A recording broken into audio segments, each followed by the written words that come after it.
আমরা শুনেছি আজকে বিভিন্ন সোশ্যাল মিডিয়াতে দেখলাম এটা নৃশংস একটা হত্যাকাণ্ড হয়েছে। এটার নিন্দা জানানোর ভাষা আমাদের দলীয় অবস্থান সবসময় আমরা এই সমস্ত অনাচারের বিরুদ্ধে জিরো টলারেন্স। আমাদের এই পর্যন্ত দলীয় শৃঙ্খলা ভঙ্গের কারণে হাজারে হাজারে আমাদের নেতা কর্মী সমর্থক যার বিরুদ্ধে যেখানে আমরা তদন্ত করে সমস্ত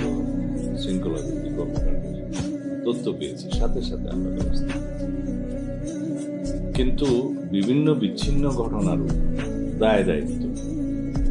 দলের উপরে চাপানোর একটা অপরাজনীতি আমরা দেখতে পাচ্ছি এবং এটা আমার মনে হয় একটা নোংরা রাজনীতি চর্চা, যেখানে আমাদের দলের অবস্থান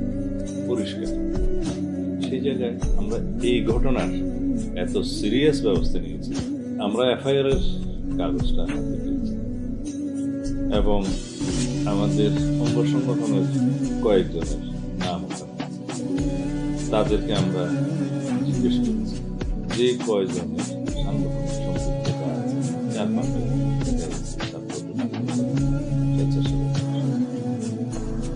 তাদেরকে আজীবনের জন্য বহিষ্কার করা হয়েছে সাথে সাথে এবং আইন শৃঙ্খলা বাহিনীকে আমরা অনুরোধ করেছি যাতে তদন্ত করে যাদের সম্পৃক্ততা পাওয়া যায় দলমত সবার বিরুদ্ধে গ্রেফতার, তদন্ত এবং কঠোর আইনের এখানে আমাদের অবস্থান